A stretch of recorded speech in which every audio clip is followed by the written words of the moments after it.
Everyone, this is Sean with MTG 808 Jr., and we have a sweet standard Artisan deck for you today. I'm calling it Blue Beans, since the focus of the deck is up the beanstalk here, and it is a port from a powerful standard deck that did very well in the most recent Arena Championship, so I have a strong feeling it's going to be a contender here in the standard Artisan metagame. Before we jump into the details on the deck, I want to shout out our patrons. We got Koji, James, Joe, and Corey. Thank you for supporting Youth Magic in Hawaii, and we're hoping to branch out to other places, so if that sounds interesting to you, check out our Patreon page. You can support us at any level. You get to see how we're spending our money, get a say in how you think we should spend our money, and you would be supporting Youth Magic for the up-and-coming next generation of this game that we all love. Help them pair their love of the game, or start their love of the game, and then pair that love of the game with future life success through scholarship tournaments. So check it out. If you can't support us there, definitely jam that like button, hit subscribe. That will help us grow the channel. And just tell your friends, hey, there's this Youth Magic project out there that's running scholarship tournaments. So hopefully we can grow the project beyond where we're at currently. But enough with that. We got some standard Artisan decks for everybody here today.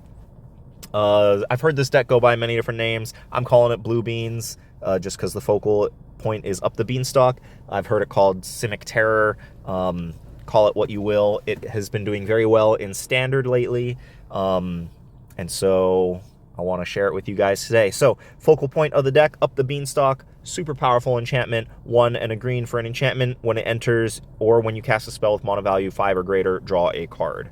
So you play it, it immediately replaces itself, and then you've got a whole bunch of spells here that cost 5 or greater on their face value, but they also have ways to reduce the cost. So the big one here is This Town Ain't Big Enough. 4 and a blue for an instant. Costs 3 less to cast if it targets a permanent you control, and return up to 2 target non-land permanents to their owner's hand. So you can target one of your permanents on one of their permanents, and it costs 2 to play, but it will still trigger up the beanstalk, drawing you a card.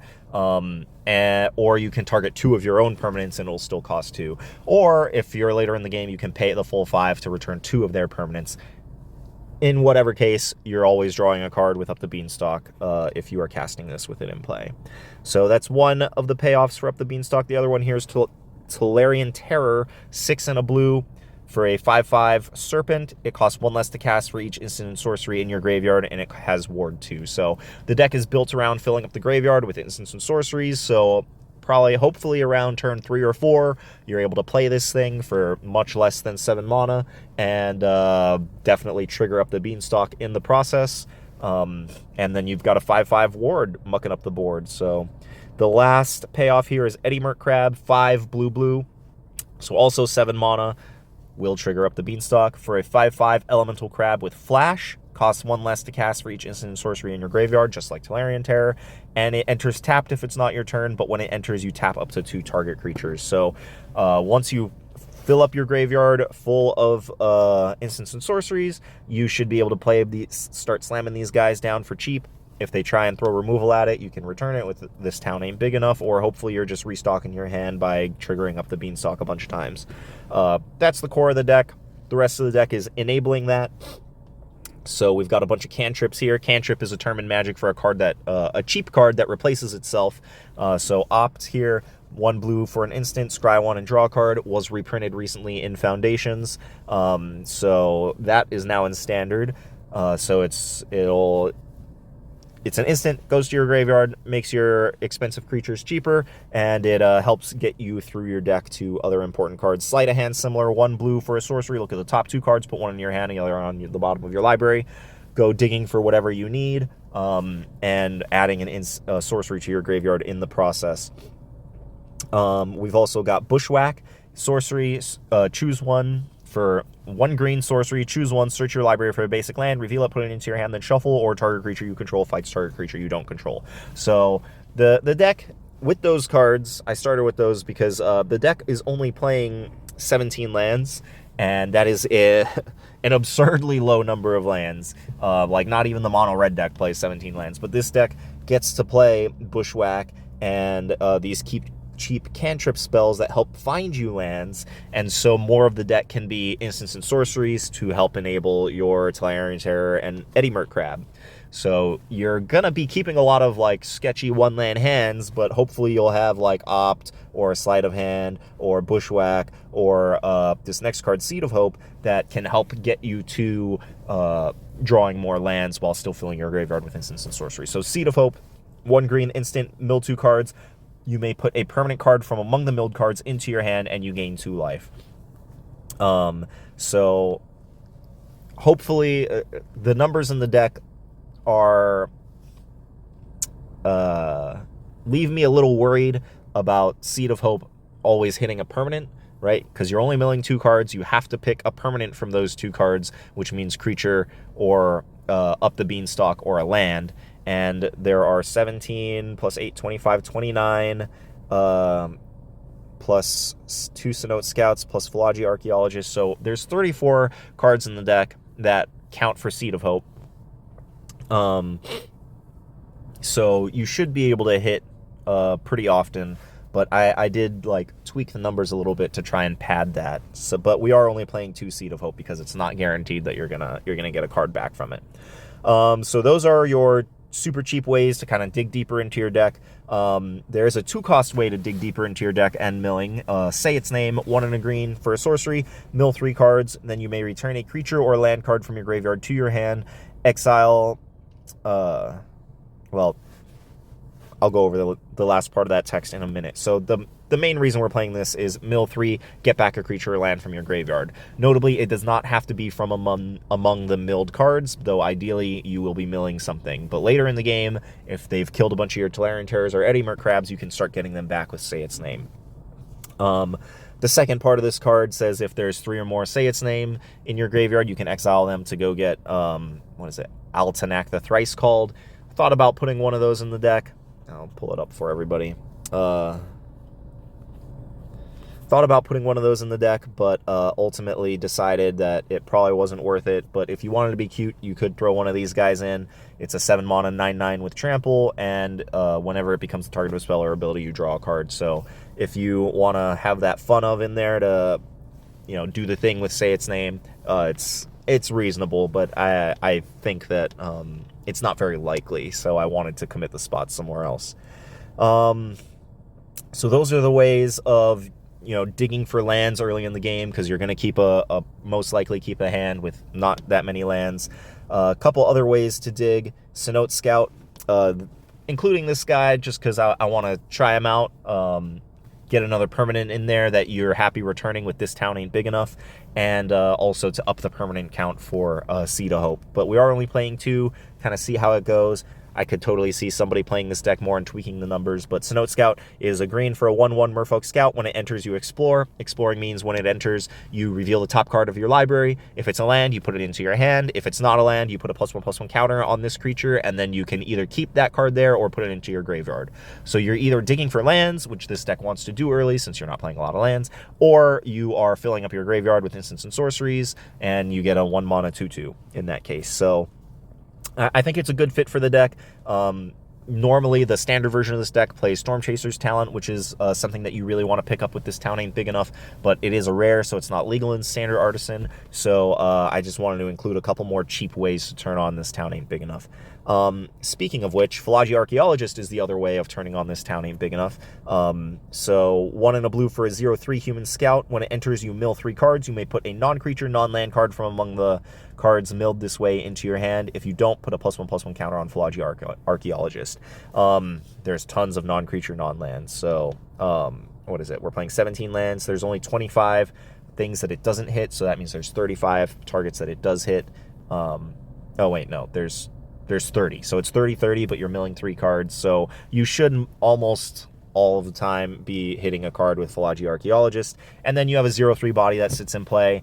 You can get it back with This Town Ain't Big Enough, or it can just be there to absorb some damage, whatnot, get you to the point in the game where you're casting your big, beefy creatures.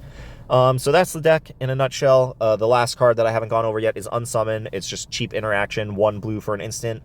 Also a reprint in Foundations. 1 blue instant, return target creature to its owner's hand. So you can target your opponent's creatures, if they're casting Monstrous Rage on their creatures, or they're casting expensive creatures that you're going to get a tempo advantage for returning to their hand with only 1 mana. Unsummon is very good. It's also very good at saving your own creatures from removal. So cool interaction with This Town Ain't Big Enough and Unsummon. Tolarian Terror has Ward. If your opponent wants to cast Go for the Throat on Tolarian Terror, they're going to pay 2 for the Go for the Throat. The Ward will trigger. They have to pay the 2, and then you're still going to have an opportunity where Go for the Throat is still on the stack that you can then return it to your hand with Unsummon or This Town Ain't Big Enough. Eddie Merc Crab, same thing. You can unsummon it to get more Enter the Battlefield triggers, trigger up the Beanstalk and whatnot. So unsummon is it. Keep in mind that you're going to be returning your own creatures to your hand probably just as often as you're returning your opponents. Moving on to the sideboard real quick, we've got Aegis Turtle. Red is super powerful in the metagame. Just a 1 mana 0/5, absorb some damage, slow down their game plan, hopefully. It's not the best sideboard card, but this color combination doesn't really have cheap removal, so this is one of the best cards we got. Other card that's good against red, Herbology Instructor, 1 and a green for a 1/3 Treefolk Druid. When it enters, you gain 3 life. So it comes in, you gain some life, it can block, and then if you get to a later point in the game, you can pay 6 and a black Phyrexian mana, which can be paid with either black mana or by paying 2 life. We don't have any black sources, so you're going to be paying 2 life. So it's 6, pay 2 life, transform it, activate it only as a sorcery, and then the backside is a 3/3. When this creature is transformed into Malady Invoker, target creature opponent controls gets -0/-X until end of turn, where X is Malady Invoker's power. So you can kill a small creature by flipping it. But you're perfectly happy just paying the front side, come in, gain some life, block some stuff, probably return it to your hand with Unsummon or This Town Ain't Big Enough. Get you to the point in the game against red decks, aggressive decks, where you can take over with your Eddie Merc Crabs and Tolarian Terrors. Against the slower decks here, we've got Confounding Riddle, 2 and a blue for an instant. Choose one, look at the top 4 cards of your library, put one of them into your hand and the rest into your graveyard. So this is an instant, it'll go to your graveyard, and then whatever you don't put into your hand from that effect will also fill up your graveyard. But the reason we're playing it is because it is also counter target spell unless its controller pays for it. So you can pick which one. If your opponent is a slow controlling deck trying to take over the game with big expensive spells, this is going to be very good against it. But if you need to prioritize digging for more proactive things to do rather than sitting on a counter spell, it also has that mode as well. Pick your poison. There are a lot of aura decks in the format, which this is weak against. If they get a hexproof or ward aura creature, stacking it with auras, you're in some trouble, so you need to have cheap ways to deal with their auras. Pick your poison, 1 green sorcery, choose one. Each opponent sacrifices an artifact of their choice, or each opponent sacrifices an enchantment of their choice, or each opponent sacrifices a creature with flying of their choice. So it's just a cheap way to get artifacts and enchantments off the board. Not a whole ton of flyers in the format, but I could see it being relevant for that. And then we've got Troyan, Gutsy Explorer in the deck. Basically, every deck that I've built in this metagame has Graveyard Hate in the sideboard, so you need a plan of casting your big expensive spells, assuming that they exile your graveyard at some point in the game, and Troyan lets you do that. So it's 1 blue-green, legendary creature, for a 1/3 Vidalcan Scout. You can tap it to add a blue and a green, but spend this mana only to cast spells with mana value 5 or greater, or with X in their mana cost. So it's a 3 mana that ramps you 2 to cast your Tolarian Terrors or Eddie Merc Crabs, or This Town Ain't Big Enough. Or you can pay 1 blue, tap it, draw a card, then discard a card. So you can you can use him to refill your graveyard as well, once they get it with Soul Guide Lantern or something. And then the other card that is just good in the deck that will allow you to kind of hedge against Graveyard Hate is Tempest Heart.